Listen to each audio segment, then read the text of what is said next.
Один человек скончался, еще двое в состоянии средней степени тяжести. Это последствия неосторожного маневра водителя «Лады Приора» в Нижнекамске. Легковушку, поворачивающую налево на полном ходу, снес автобус, едущий по главной дороге. Эта ошибка стала последней в жизни водителя «Приоры». Кадры аварии в репортаже Салавата Мухаммадуллина. Момент аварии был зафиксирован и камерой наблюдения, и видеорегистратором, проезжавшей мимо машины. На кадрах видно, как автомобиль «Лада Приора» поворачивает налево, но завершить маневр не удастся. Легковушку сносит автобус. Свидетелями страшного ДТП становятся и дети, и взрослые.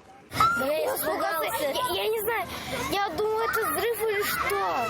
Виновата фиолетовая машина, потому что она выехала, и автобус ехал на большой скорости. И он останавливался. И он не успел остановиться и врезался. Ну, мужики вот проезжали, все останавливались с ломами, выбежали, хотели.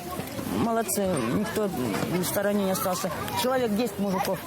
А потом вот этот МЧС только его вытащили. В легковушке находились 3 человека. Водителя извлекли из автомобиля еще живым. Бригада скорой помощи боролась за жизнь пострадавшего, но травмы оказались смертельными. На перекрестке неравнозначных дорог водитель легковой автомашины не уступил дорогу транссредству, приближающей по главной дороге.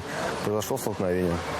В результате столкновения водитель легкового автомобиля скончался в карете скорой помощи. 2 мужчин, одному 56, другому 58 лет. Это пассажиры «Лады». Они госпитализированы. Их состояние оценили как средней степени тяжести. Из реанимации их уже перевели в травматологию. Водитель автобуса не пострадал. От комментариев он отказался. В салоне в момент ДТП пассажиров не было. Руководство автотранспортного предприятия тоже оказалось неразговорчивым.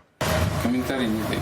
Сейчас по факту смертельного ДТП ведется расследование и устанавливается степень невиновности каждого из участников. Салават Мухаммадуллин, Лилия Егорова, Рафаэль Ракипов и Марсель Джураев. Вызов 112.